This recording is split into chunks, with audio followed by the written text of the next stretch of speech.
Now I'd like to introduce our guest minister for today who will be speaking to us. Reverend Mariela Pérez-Simons, who uses the pronoun she, her, is a Cuban-American UU minister who teaches about religious naturalism, soul, social change, and emotional intelligence. Reverend Mariela was born and grew up in Cuba under a dictatorship at a time when religion was forbidden, which instilled in her a commitment to the freedom of individuals to seek truth and meaning on their own terms and create change in the world. She and her family became political refugees in the United States in 1995. Reverend Mariela earned a Master's of Divinity from Meadville Lombard Theological School, where she received the Charles Billings Prize in Preaching, given to graduating students for excellence in preaching, and the Faculty Prize for Religious Leadership, given to a graduating student whose tenure at Meadville embodies the values of liberal religious ministry. Her website is www.reverendmariela.com.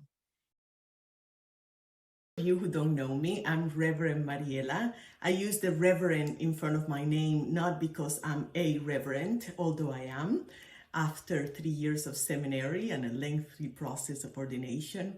But I use Reverend as a verb because I have the deepest reverence for life. I first experienced reverence around the age of 5, when in the midst of a hurricane, in the makeshift home where I grew up in Cuba, I looked outside through a crack on a wall and I was taken, just completely taken by the power, the force, the sheer force of those winds. It was my first experience of awe.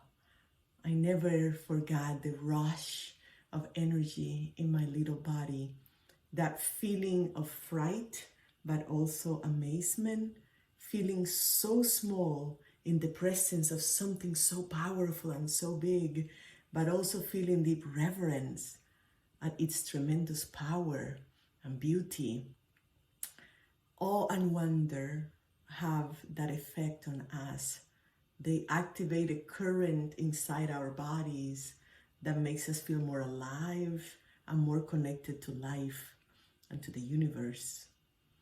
I am a reverend because I feel that deep reverence for life, for that life force that moves through hurricanes and through you and through me.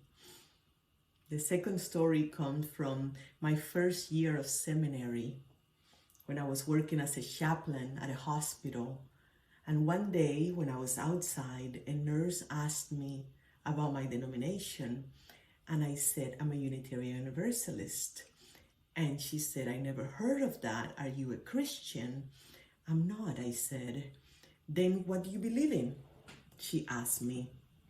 I pointed to a dandelion growing through a crack in the sidewalk, and I said to her, I believe in the life force that makes a dandelion grow through a crack in the sidewalk. I believe in that resilient life force, that almost stubborn life force. I mean, what are the chances of that dandelion growing from down there with such little soil, such little light, and so much cement oppressing it? I believe in that life force, I told her. It is the same life force that makes all of this possible. The sunbeams coming through the trees, the air we breathe, the food we eat. Yes, I believe in that life force. That life force that runs through hurricanes and through dandelions and through every living thing on this planet, including you and me. I am actually fascinated by this life force and how it expresses itself authentically through each one of us.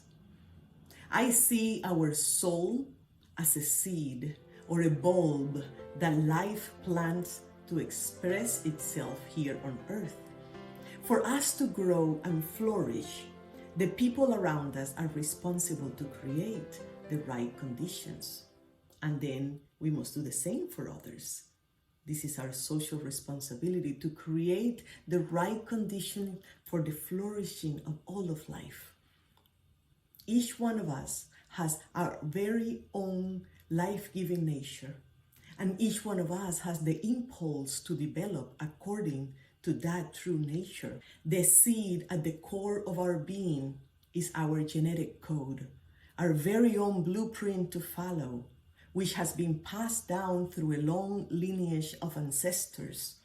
And just like this bulb must grow into a tulip, and this acorn must grow into a tree, and this tiny seed must grow into cilantro, and this one into broccoli. Similarly, the life force inside each of us is relentless, and it wants to grow according to its own nature.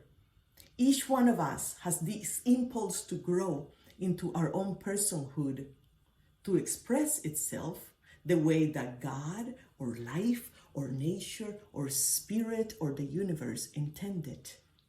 Ideally, the people around us create the right conditions for us to develop according to our true nature, according to the seed at the core of our being, not the way they want to shape us. Other people in our community want to shape us.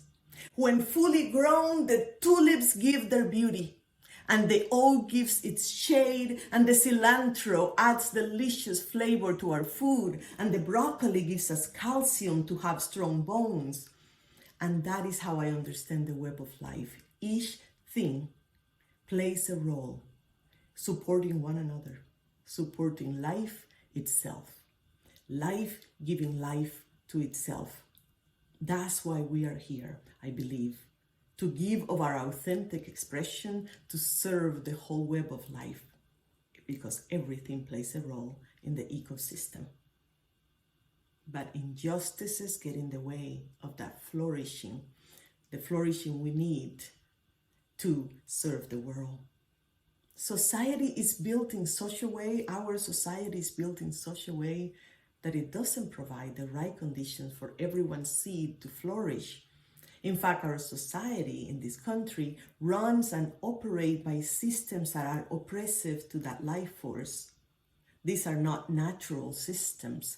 They are human-made systems that I call extractive systems, because how they can suck the life out of us and out of every living thing if we are not careful.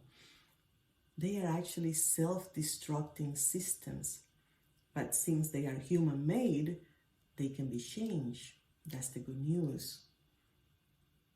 These systems operate in our larger society, but also in our schools, in our institutions, in our families, and inside ourselves as well.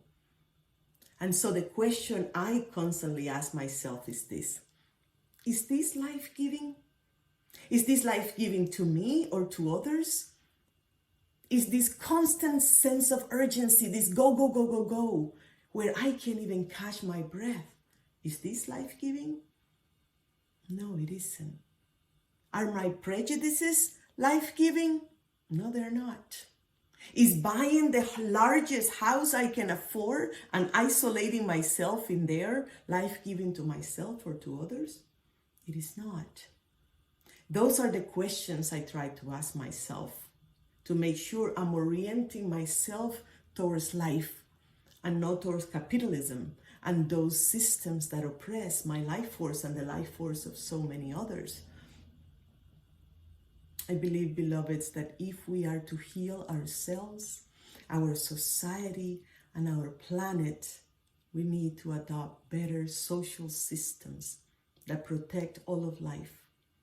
Because the systems that rob us of our life force also extracts life from Pachamama, Mother Earth, Madre Tierra.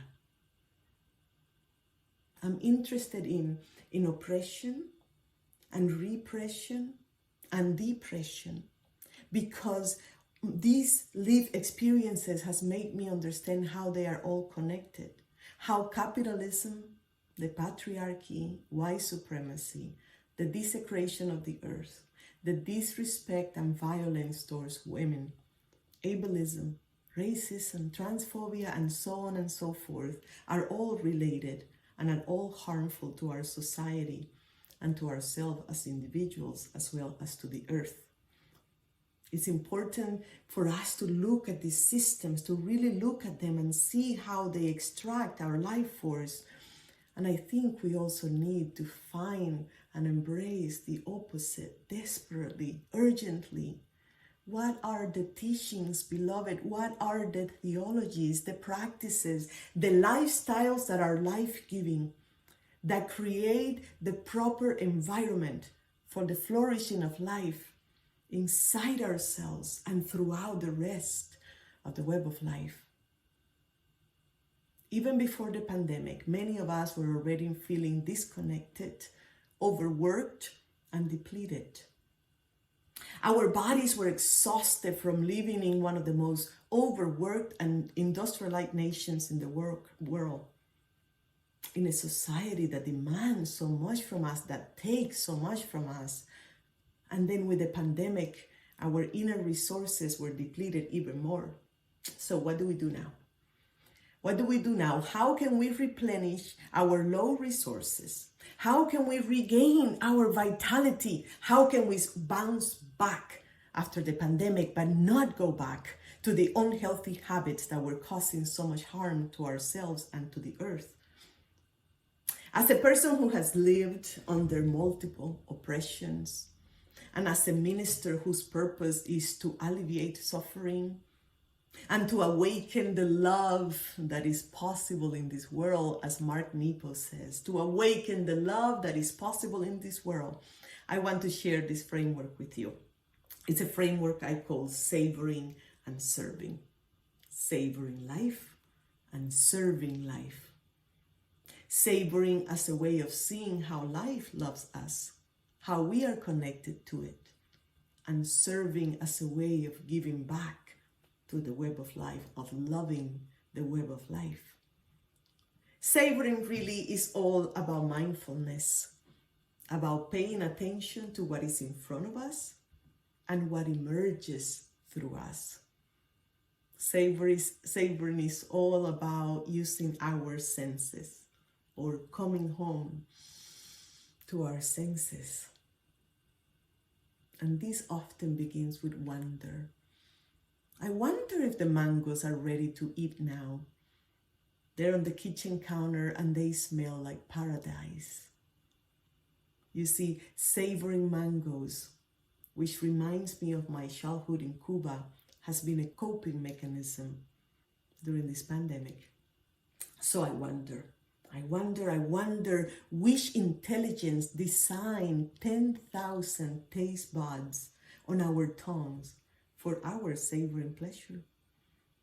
I wonder how photosynthesis works, how the mango is able to use the energy from the sun coming through the window and it converts it into sugar to give me energy, to give me vitality, to give me this little bit of joy, which helps me get through a pandemic. Savoring is also about intimacy with our bodies and our feelings. Being able to recognize when our bodies are depleted, when our life force is faint. It's also about emotional intelligence, being able to identify and name and be present with our repressed emotions in order to heal them. Savor is about getting intimate with the life force that moves through you and that it moves through the world.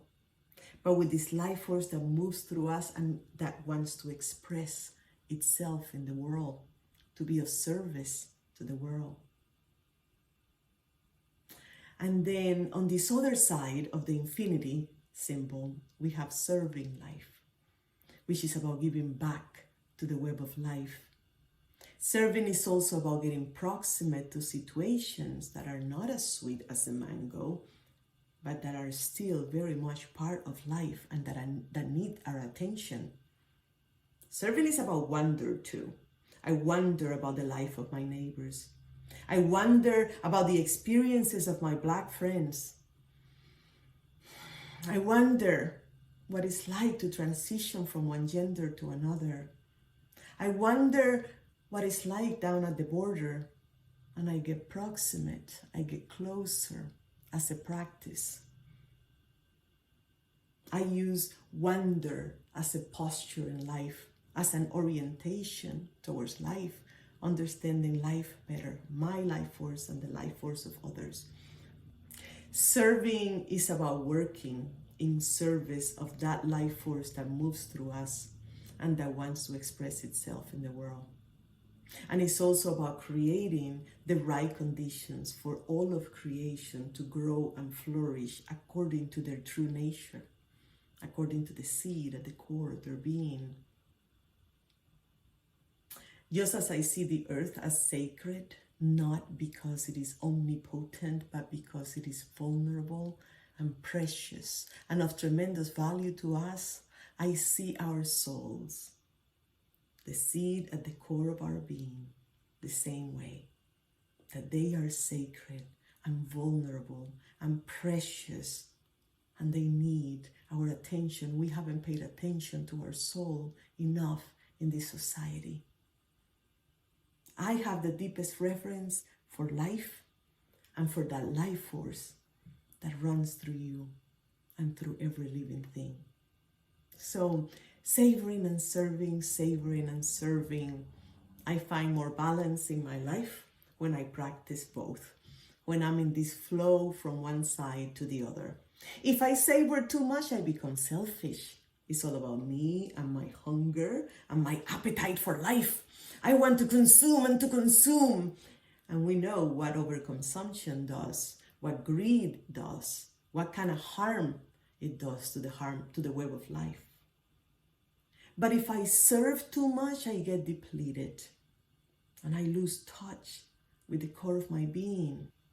I believe that for our resilience and for our flourishing, we need to balance the existential agonies with the ecstasies. And a framework such as savoring and serving can help us find that healing balance. All of this is what my journey with multiple oppressions have taught me. This is what I know as a descendant of my Caribbean ancestors. And this is my invitation to you. May you cultivate wonder and reverence. May you savor and serve. May you tap into your life force. May you help others do the same as a way of healing ourselves and the planet, as a spiritual practice, as a social responsibility, and as a way of giving back to the whole web of life. May it be so.